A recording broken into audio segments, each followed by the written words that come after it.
l'importance de déjeuner et des aliments intégrés à ce repas pour qu'il soit le plus complet possible.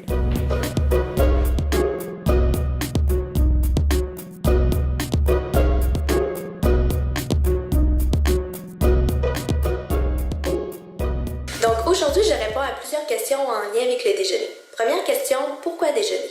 La première raison, c'est que le déjeuner, ça vous permet de refaire vos réserves de glucose. Le glucose, c'est un sucre qui se retrouve dans plusieurs aliments et c'est comme le moteur de notre cerveau. Après une longue nuit de sommeil, nos réserves de glucose sont presque à sec et c'est pour ça qu'il est très important de déjeuner. Deuxième raison, le fait de déjeuner vous permet d'augmenter vos performances intellectuelles et d'être beaucoup plus concentré à l'école. Troisième raison, pour votre humeur. En effet, les personnes qui déjeunent seraient beaucoup moins irritables que celles qui ne déjeunent pas. Et dernière raison, le fait de déjeuner vous permet d'avoir l'énergie nécessaire pour bien fonctionner jusqu'au dîner.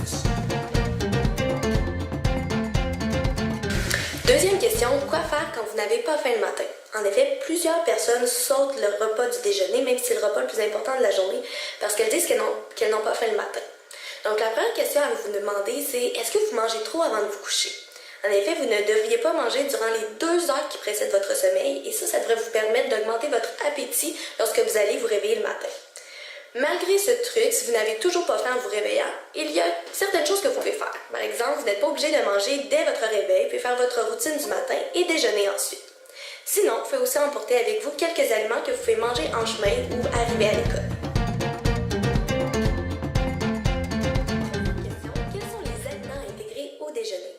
Pour avoir un déjeuner complet, vous devriez intégrer différents types d'aliments, c'est-à-dire les protéines, les lipides et les glucides.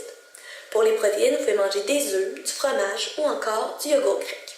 D'ailleurs, le fromage et le yogourt grec, c'est aussi d'excellentes sources de lipides.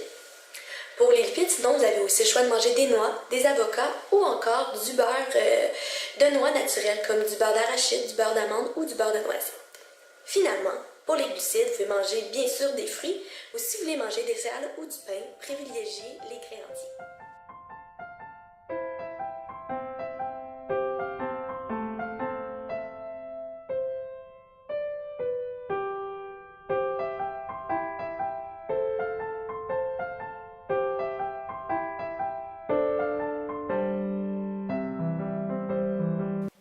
Donc, en conclusion, prenez le temps de déjeuner, ne sautez jamais ce repas et intégrez-y des aliments sains. Bon déjeuner!